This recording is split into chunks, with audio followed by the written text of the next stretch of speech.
جس سے نہ صرف خلافت کا لغوی اور اصطلاحی مفہوم واضح ہو جاتا ہے بلکہ اس کی حقیقت بھی واضح ہوتی ہے۔ اس میں سب سے اہم خلیفہ کا لفظ ہے جو قرآن میں 2 مقامات پر موجود ہے۔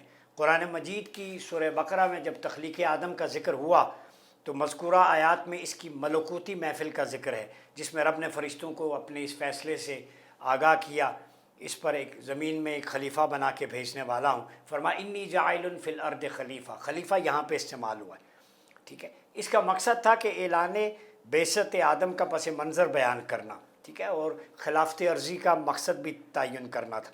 تو ابن جریر طبری اپنی تفسیر طبری میں لکھتے ہیں انی جاعل سے مراد انی خالق ہے، کیونکہ قرآن میں لفظ جعل خلق کے معنی میں استعمال ہوا ہے۔ امام راغب اصفہانی نے بیان کیا ہے کہ بنانا، ایجاد کرنا، حکم دینا، ٹھیک ہے۔ تو یہاں آدم علیہ السلام کو انہیں خلیفہ بنانے کا حکم صادر فرمایا گیا ہے۔ پھر اسی طرح روم کے حوالے سے غلبت الروم فی ادنی الارض کہ زمین کے خطے میں، ٹھیک ہے، جب روم جو ہے وہ فتح ہوا تو اس کے زمین کی یعنی خلافت کرۂ ارضی پہ ہوگی، زمین کے خطے پہ ہوگی، ٹھیک ہے۔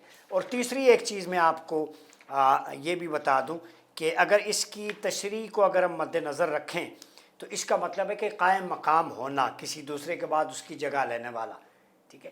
تو خلافت جو ہے یہ عقیدہ ختم نبوت، جب حضور علیہ الصلاۃ والسلام کو اگر ہم بحیثیت نائب اور خلیفہ لیں، اگر نبی ہونے پر تھی تو آپ صلی اللہ علیہ وسلم کے ساتھ مکمل ہو گئی، بصورت دیگر جاری ہے، ٹھیک ہے۔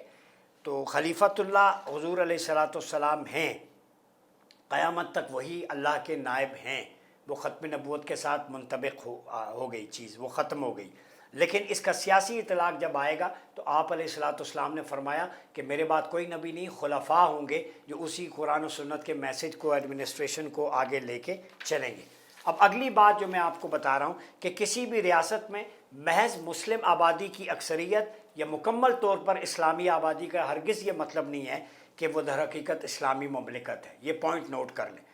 کوئی بھی ریاست اس وقت تک اسلامی ریاست کی شکل اختیار نہیں کر سکتی جب اس ریاست کے باشندوں کے لیے اسلام کے سیاسی اور معاشی اصول شعوری طور پر پورے اہتمام سے نافذ نہ کر دیے جائیں، اور جب یہ اصول ریاست کے بنیادی دستوری ڈھانچے میں شمولیت اختیار کر لیتے ہیں تو پھر یہ ریاست اسلامی کہلاتی ہے۔ ہاں، اسلامی دفعات کا شامل ہونا الگ ہے، ان کی تنفیذ یعنی نفاذ اور اس پر عمل درآمد الگ ہے۔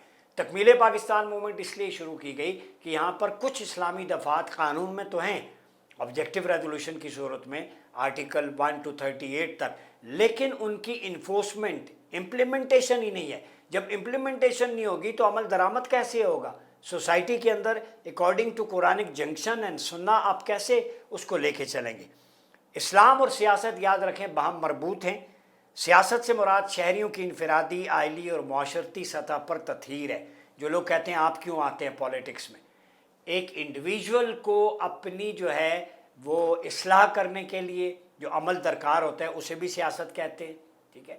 ایک ہوتی ہے تدبیر منزل، اپنے فیملی لائف کو، گھر کو اس کا سربراہ مانیٹر کرتا ہے، وہ پولیٹکس ہے۔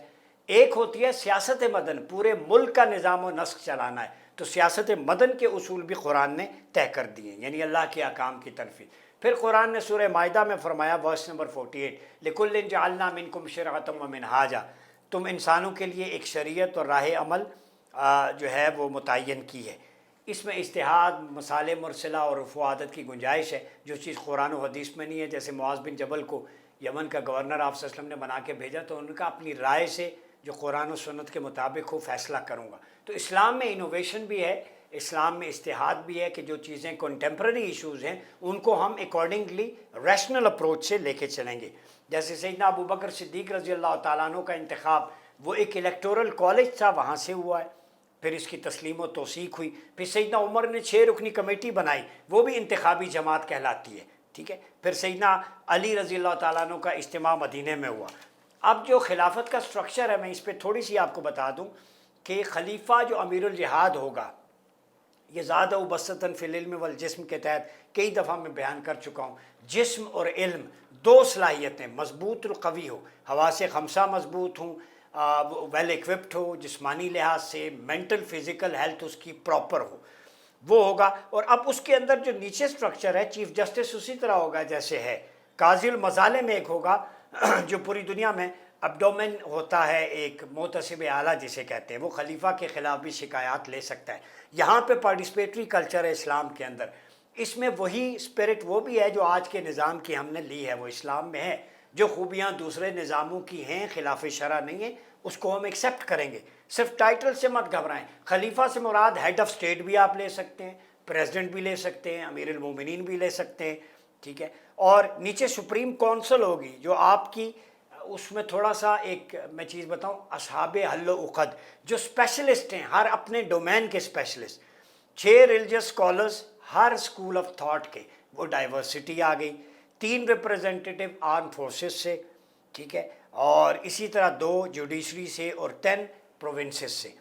پھر مرکزی مجلس شورا جو ہے وہ انتظامی امور میں ریاست کو مشورہ دے گی جن میں شریعت کا براہ راست حکم موجود نہیں ہے۔ یہ شورا کا کام ہے اجتہاد کے پہلو سے، کہ فارن پالیسی، ڈومیسٹک افیئرز، مختلف ایشوز جن کا قرآن و سنت میں ڈائریکٹ حکم نہیں ہے لیکن آج کے ٹریڈیشن یا کسٹمز کے لحاظ سے ان کا فیصلہ کیسے کرنا ہے۔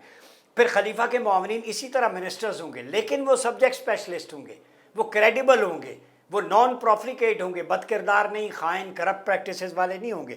پھر آرم فورسز کے نیچے فوج ایک پولیس ایک رضاکار فورس ہوگی جیسے سیدنا عمر کے دور میں، اور معاونین کے نیچے جو منتظمین ایڈمنسٹریٹرز وہ زراعت سے تعلیم، خزانہ، صنعت اور ٹیکنالوجی اس کے ماہر ہوں گے، چاہے یونیورسٹی پروفیسرز میں سے ہم لے لیں۔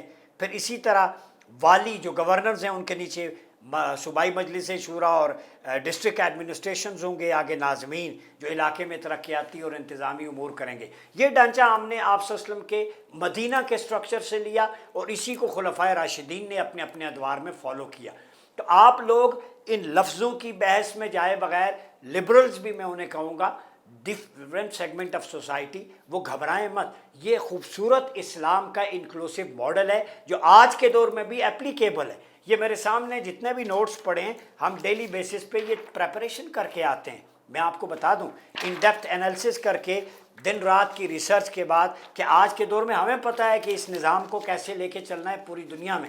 اس میں آپ صلی اللہ علیہ وسلم کی فارن پالیسی، ڈپلومیسی، جو دوسری طاقتوں کے ساتھ ان کے افیئرز تھے، ڈیلیگیشن کے ساتھ، ٹھیک ہے، اسٹریٹجی، ملٹری فرنٹ پہ اسٹریٹجی، اس پہ ہم نے پورا سٹرکچر بنایا ہوا ہے۔ اور آپ کو گائیڈ کرنے کا مقصد ہے کہ پاکستان میں رہنے والے باشندے کوئی بھی اس سے گھبرائے نہ، آپ کے لیے ایکویلٹی اور جسٹس لے کے آئے گا، مائنورٹیز کے رائٹس ہوں گے، انصاف ہوگا بر وقت۔ اور آپ کو یہ بھی بتا دوں کہ انکلوسیونیس کی جب ہم بات کرتے ہیں، ملی ارتباط، کہ پوری سوسائٹی پاکستان کے شہری کا وہ کسی مسلک، مذہب، فرقے سے تعلق رکھتے ہوں یا ان کا کوئی بھی مذہب نہ ہو، ان کو وہی بنیادی انسانی اور آئینی حقوق دیے جائیں گے جو آپ صلی اللہ علیہ وسلم نے میثاق مدینہ کی صورت میں دیے تھے۔ تو گھبرانے کی کیا بات ہے؟ گھبرائے گا وہی جو کرپٹ پریکٹسز میں انوالو ہے، وہی گھبرائے گا جس نے بزنس امپائر بنائی ہے، جو گھبراتا ہے، جو لوٹتا ہے، جو پیسے دے کے فیصلے کرتا ہے، 4 نسلیں گزر جاتی ہیں۔ گھبراہٹ اس کو ہونی چاہیے اس نظام سے کہ جس کی کرپٹ پریکٹسز بند ہو جائیں گی، جس کی کرپشن کا دروازہ بند ہو جائے گا، جس کی عیاشی بند ہو جائے گی، جس کے محلات بند ہو جائیں گے، جس کا اوڑھنا بچھونا کرپشن تھی، پاکستان کو ایک بزنس امپائر بنایا ہوا تھا، وہ لوگ گھبراتے ہیں۔ تو پاکستانی عوام مت گھبرائے، چونکہ یہ نظام پارٹیسپیٹری کلچر لے کے آ رہا ہے۔ آپ لوگوں میں سے جو ینگسٹرز کمپیٹنٹ ہیں، لاٹ ہے جن کی، وہ ہماری ٹیم کا حصہ بنیں اور اس ملک کو اس سٹرکچر کی پریکٹیکل امپلیمنٹیشن کی طرف لے کے جائیں۔ اگلی ایپیسوڈ میں ہم ڈیپتھ میں اس کے سٹرکچر پہ بات کریں گے۔ اپنا بہت خیال رکھیے گا۔ اپنے میزبان ڈاکٹر عمر ایاز عباسی کو اجازت دیجیے۔ اللہ حافظ۔